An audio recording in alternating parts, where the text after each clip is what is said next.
ว้าวทุกคนโอ้ว้าวหลังจากที่ทามาดนทุกคน18-25มื้อตัวแม่ไก่บางตัวมันจะทุกคนสังเกตเบิ่งแม่มันจะ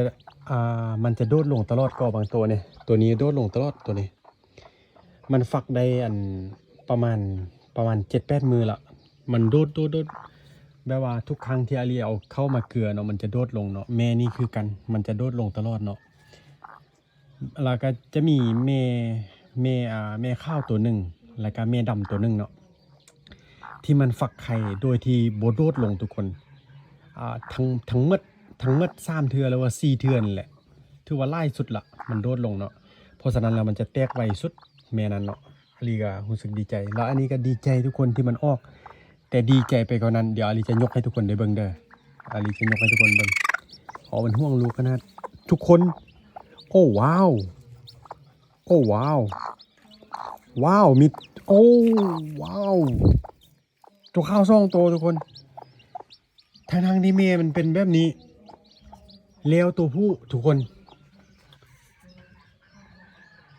โอ้ว้าวตัวผู้ซี่นี้แล้วตัวเมย์ซี่นี้ทุกคนลูกออกมาได้ลูกสีข้าวซ่องโต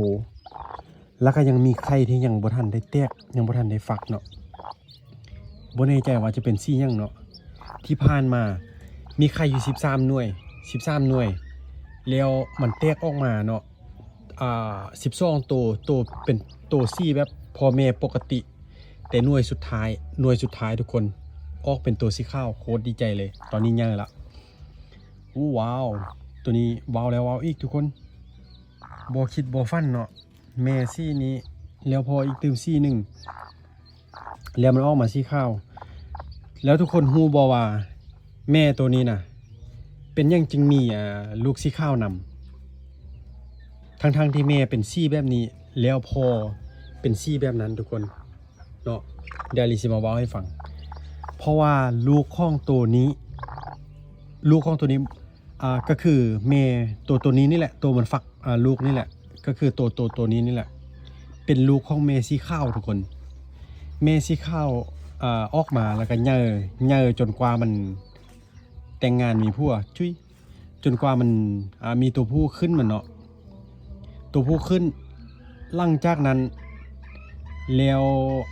มันออกมาเนาะล้านของแม่ข้าวหรือว่าลูกของตัวนี้นะก็จะมีสีข้าวแบบนี้น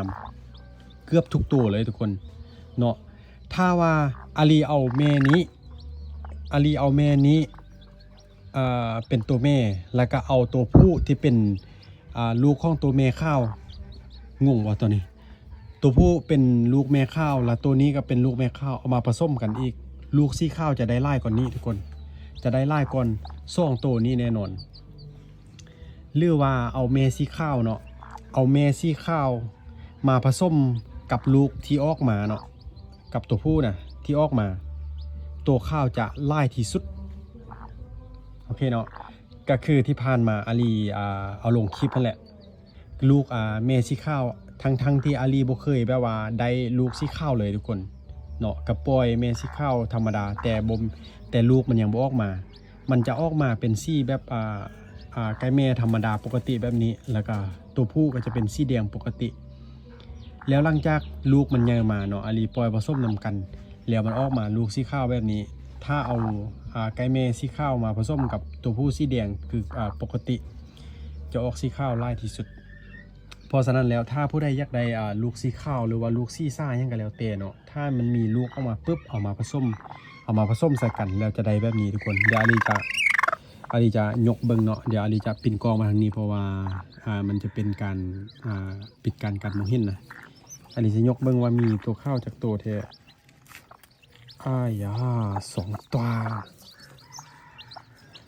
ตัวน้ำตัวหล่อว้าวแล้วว้าวอีกโอ้ยสุด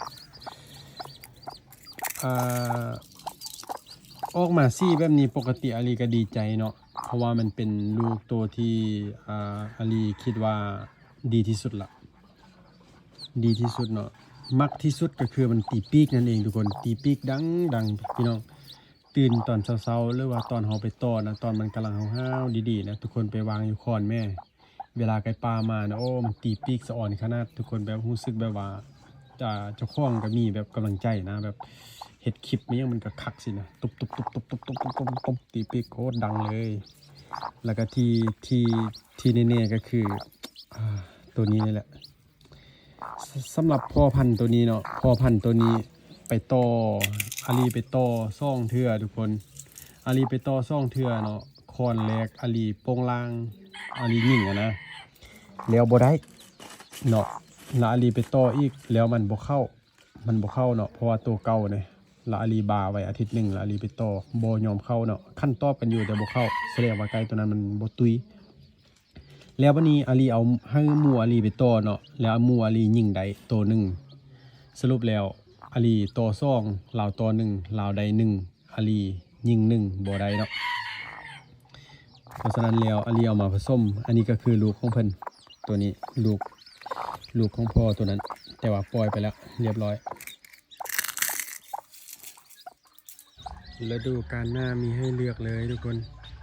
อันนี้หน้าแม่เพิ่นไป5กับปล่อย2มือทุกคนหน้าไหว้หมดแล้วน่าจะมีการต่อสู้เนี่ยแม่นี่เรื่องงามเลยทุกคนแล้วก็แม่นี่ออกมาแต่ละตัวก็บ่น้อยแล้วก็บ่หลายทุกคนประมาณ 7-8 ตัวเนาะ 7-8 ตัวบางตัวก็10ปลายนะแม่แต่ละตัวจะเลี้ยงลูกดีพี่น้อง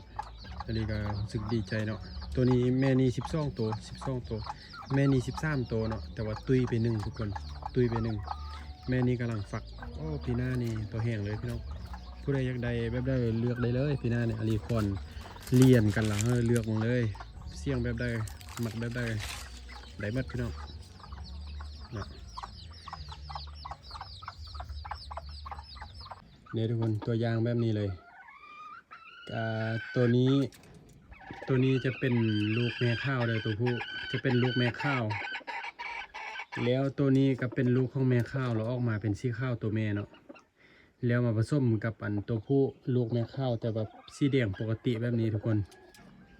เนาะถ้าลูก2ตัวนี้ออกมานี่ลูกสีข้าวจะได้ลายกว่าแบบสีปกตินะคันวันตัวผู้กับสีแดงแบบนี้เนาะปกติคันแม่นตัวแม่สีปกติก็จะแม่นแบบตัวแม่แบบอันที่มันฝักอยู่นี่ทุกคนแบบนี้เนาะแบบนี้เลยปกติแต่ว่าที่พิเศษกว่านั้นก็คือจะได้ลูกสีข้าวลายก่อนเนาะ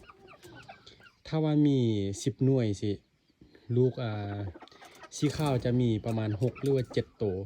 หรือว่าลายสุดก็จะเป็น8ตัวแล้วไก่นั้นก็จะเป็นสีอื่นเนาะเพียงแต่น้อยเดียวเท่านั้นเพราะว่าที่ผ่านมามันเคยมีอยู่แล้วเนี่ยทุกคนอันนี้ก็จะเป็นลูกมันเนาะลูกมันมานี่แหละนะลูกของแม่ข้าวเนาะเนี่ย3ตัวที่จริงมี6ตัวทุกคนมี6ตัวเนาะเน่อันกับแมนตัวนั้นยากละตัวนี้ลูกของตัวน้ำส้มยาวมานี่เป็นสาวงามแน่นอนคันแมนตัวผู้นี่แหงคักเนาะแต่จุดนี้น่าจะมีอยู่ตัวผู้ตัวน้อย2-3ตัวนี่